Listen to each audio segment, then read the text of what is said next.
Sikar police ने करड़ गांव में महिला की हत्या कर चोरी करने के मामले का खुलासा कर दिया है। 70 वर्षीय बुजुर्ग महिला की हत्या उसी के पड़ोसी ने चोरी और लूट के इरादे से की थी। पुलिस अधीक्षक कुंवर राष्ट्रदीप ने मीडिया वार्ता करके इस पूरे मामले का खुलासा किया है। पुलिस अधीक्षक ने प्रेस वार्ता में बताया कि वृद्धा का पड़ोसी अभियुक्त हेमराज कुमावत का मृतका मदन कंवर के घर पर आना जाना था। वहीं मृतका पति मूल सिंह से भी उसका पैसे का लेन देन था। उन्होंने बताया कि अभियुक्त हेमराज नशे की आदतों और आवारागिरी के कारण काफी कर्जे में आ गया था, जिस पर अभियुक्त ने लगभग 2 महीने तक मूल सिंह के घर की रेकी की और शनिवार को मूल सिंह के घर के बाहर जाते ही योजना के तहत घटना को अंजाम दे दिया। पुलिस अधीक्षक ने बताया कि अभियुक्त हेमराज धारदार चाकू के साथ पूर्व में भी हत्या और लूट की घटना को अंजाम देने का प्रयास कर चुका था। उन्होंने बताया कि अभियुक्त हेमराज कुमावत काफी शातिर प्रवृत्ति का है, जो घटना के बाद लूटे हुए गहनों को अपनी मोटरसाइकिल की टूल किट में डालकर घटना स्थल पर पुलिस और आमजन के बीच घूमता रहा और पीड़ित परिवार के सदस्यों को उसी मोटरसाइकिल से लाना और ले जाना कर रहा था। अभियुक्त परिवार के सदस्यों के बीच उपस्थित रहकर झूठी सांत्वना दिखाकर भीड़ का हिस्सा बनकर पुलिस की गतिविधियों पर भी नजर रखता रहा। पुलिस ने अभियुक्त से एक धारदार चाकू, लूटे गए 30,000 रुपए और सोने चांदी के गहने बरामद कर लिए हैं। देखिए, करड़ गांव में कल जो एक वृद्ध महिला की हत्या की गई थी, लूट की गंभीर वारदात कारित की गई थी, उसमें आज जो मुलजिम है उसको गिरफ्तार किया गया है। हेमराज कुमावत नाम है मुलजिम का। उससे हथियार जो इस्तेमाल किया गया था, एक चाकू, वो भी बरामद किया गया है। इसके साथ साथ जो रकम चोरी करके वो उस घर से लूट करके उस घर से ले गया था, वो बरामद की गई है। सोने के कुछ आर्टिकल्स हैं, वो भी बरामद किए गए हैं। अभी भी कुछ और आर्टिकल्स हैं जिनके लिए उससे पूछताछ की जा रही है। उस घर से क्या संबंध था इसका? हेमराज का उस घर से संबंध ये था कि लगातार जो दंपत्ति हैं उनके पास से आता जाता रहा है, क्योंकि उस गांव का ही रहने वाला है। तो गांव में जैसे सभी एक दूसरे को जानते हैं, उस क्रम में वो लोग भी इसे जानते थे और लगातार ही उनके घर पर आता जाता था। इसने पहले भी कोई वारदात हो रही? इसने कोई पहले वारदात नहीं की हुई है, लेकिन इस घटना से पहले ये पैसे चुराने की कोशिश कर चुका है इसी घर में।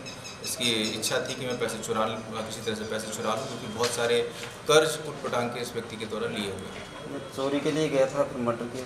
नहीं, ये कहना बहुत मुश्किल है, पर यह है कि इसके दिमाग में ये बात लगातार चल रही थी कि मुझे इनके घर से रकम निकालनी है। इसके पास में चाकू रहता था, जो दिखाता है कि इसके दिमाग में शुरू से ये बात थी कि मैं रकम निकालने की कोशिश करूँगा, और उसके लिए चाकू के इस्तेमाल तक चले जाने की इसके दिमाग में मंशा रही होगी, इसीलिए चाकू लेकर के ही वारदात करने की। महिला को मारने की क्या आवश्यकता पड़ी इसको महिला को मारने की आवश्यकता इसलिए पड़ी, एक तो महिला बहुत अच्छे से जानती है, और जब उस महिला को महिला ने इसको वहाँ पर देखा तो इसे इस बात का एहसास हो गया कि अगर ये महिला जीवित रहेगी तो निश्चित रूप से पुलिस उस तक आसानी से पहुँच जाएगी, और इस वारदात का खुलासा पुलिस जो है इस महिला के बयान के आधार पर कर लेगी। इसलिए इसने उस महिला को मर्डर किया। इसके अलावा कोई है क्या इसमें? हाँ, इसके अलावा भी कोई सम्मिलित है? नहीं, फिलहाल इस अभी तक के अनुसंधान से कोई भी अन्य व्यक्ति इसमें शामिल नहीं पाया गया। इसी व्यक्ति के द्वारा वारदात की। इस घटना के बाद इसका क्या रूप था? दिन भर इसका कहीं इस घटना के बाद में ये व्यक्ति वहीं पर था। इसने जो भी वारदात में इस्तेमाल करने वाला चाकू था उसको छुपा दिया, जो सामान चोरी किया, जो पैसे चोरी किए उन्हें छुपा दिया, और ये बहुत ही अन्य गांव वालों की तरह वहाँ घूमता रहा। पुलिस के जाने के बाद में जैसे अन्य गांव के लोग इकट्ठा हुए वहाँ पर घटना के बाद, वैसे ये वहाँ पर खुद भी आया।